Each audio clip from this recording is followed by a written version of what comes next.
ડભોઈને દર્ભાવતી બનાવવાની નેમ સાથે નગરના વિકાસ કાર્યોની હરણફાળ ડભોઈ નગર માની રહ્યું છે. તેવામાં હવે નગરની જનતા શું વિચારે છે અને જનતાના વિચારોની આપ-લે કરવા હેતુ ડભોઈ નગરપાલિકાની નવી પહેલ સામે આવી છે. પહેલના ભાગરૂપે ડભોઈ વેપારી મંડળના સભ્યો તેમજ નગર આગેવાનો સાથે ડભોઈ નગરપાલિકામાં પ્રથમ બેઠક ધારાસભ્ય શૈલેષ મહેતાના અધ્યક્ષતામાં યોજાઈ હતી, જેમાં નગરના વિકાસ અંગે ચર્ચા થઈ. નગરમાં અનેક વિકાસ કાર્યો ચાલી રહ્યા છે, તે વિકાસ કામોનું વિસ્તૃત માર્ગદર્શન પ્રમુખ બિરેન શાહ દ્વારા આપવામાં આવ્યું. સાથે જ નગરના વિકાસમાં કોઈ સૂચનો હોય તે ગ્રાહ્ય રખાયા હતા. ધારાસભ્ય શૈલેષભાઈ મહેતા દ્વારા નગરનો ખરા અર્થમાં વિકાસ થઈ રહ્યો હોવાને લઈને સંપૂર્ણ માહિતી અપાઈ હતી. તો અંતે વેપારી મંડળ સાથે ધારાસભ્ય શૈલેષભાઈ મહેતા અને પાલિકા સભ્યો ઢાલનગર વસાહત ખાતે આવેલ ઘન કચરા નિકાલ પ્લાન્ટની મુલાકાત લીધી હતી. ઘન કચરામાંથી બનતી વિવિધ પ્રોડક્ટનું નિરીક્ષણ કર્યું, જ્યારે નગરને સ્વસ્થ અને સ્વચ્છ રાખવા વેપારીઓને સૂચન કર્યું હતું. કચરો એકત્ર કરી પાલિકાના ડોર ટુ ડોરમાં આપવામાં આવે, જેથી તેનો નિકાલ યોગ્ય રીતે થાય અને નગર સ્વચ્છ રહે. આ પ્રસંગે વેપારી પ્રમુખ ભૂપેન્દ્ર જૈન, ભાજપ શહેર પ્રમુખ દીક્ષિત દવે, મહેશભાઈ પરમાર, પાલિકા પ્રમુખ બિરેન શાહ, વિશાલ શાહ સહિત પાલિકાના સભ્યો અને નગરજનો ઉપસ્થિત રહ્યા હતા. ડભોઈ નગરપાલિકા દ્વારા ઝીરો વેસ્ટ પોલિસી જે આપણા વડાપ્રધાન નરેન્દ્રભાઈ મોદીની છે અને વેસ્ટમાંથી વેલ્થ એટલે કે કચરામાંથી કંચન બનાવવાનું, એનો કદાચ નગરપાલિકાઓમાં મધ્ય ગુજરાતમાં પહેલો પ્રોજેક્ટ હશે કે કચરો અહીંયા લાવવામાં આવે છે. કચરામાંથી અલગ અલગ કારણ કાઢીને એમાંથી પ્લાસ્ટિકના દાણા બનાવવામાં આવે છે. એમાંથી લોખંડ ને એવી બધી જે વસ્તુઓ હોય છે એ અલગ તારવવામાં આવે છે. એમાંથી ગ્રીન કોલ બનાવવામાં આવે છે.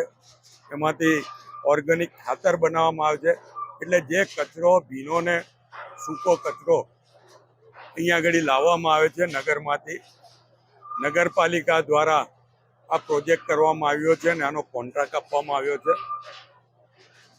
650 રૂપિયા ટન આ કચરો કોન્ટ્રાક્ટર ખરીદે છે, નગરપાલિકાને 650 રૂપિયા ટને આપે છે.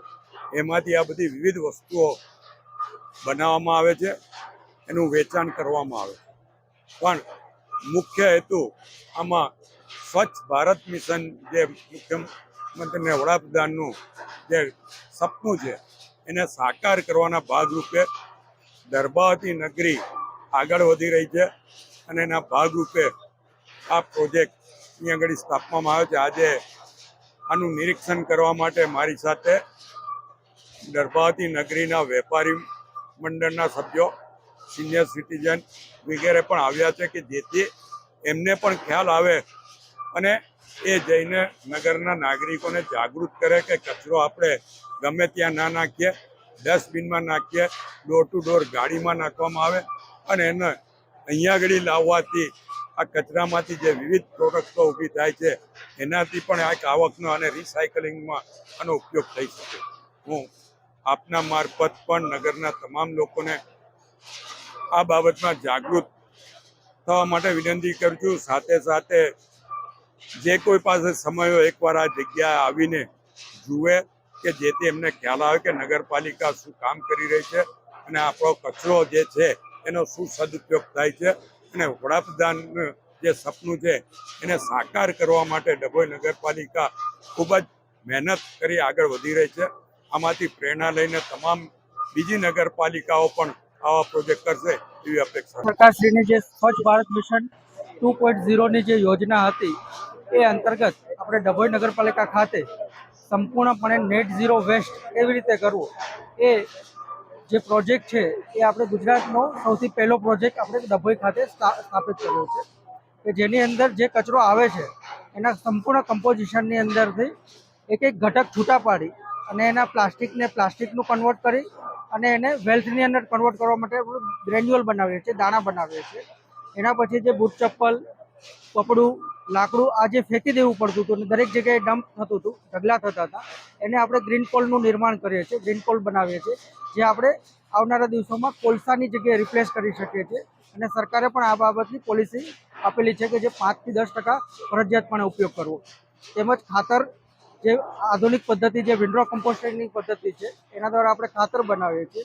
આમ જે કચરો આપણી પાસે આવતો હતો મિક્સ ફોર્મેશનમાં, એમાંથી દરેકે દરેક ઘટકને આપણે છૂટા પાડી અને આદરણીય પ્રધાનમંત્રી સાહેબને આદરણીય સાહેબ આપણા સાહેબશ્રીનું જે માર્ગદર્શન છે એ પ્રમાણે આપણે એને વેલ્થની અંદર સંપૂર્ણપણે કન્વર્ટ કરી રહ્યા છીએ.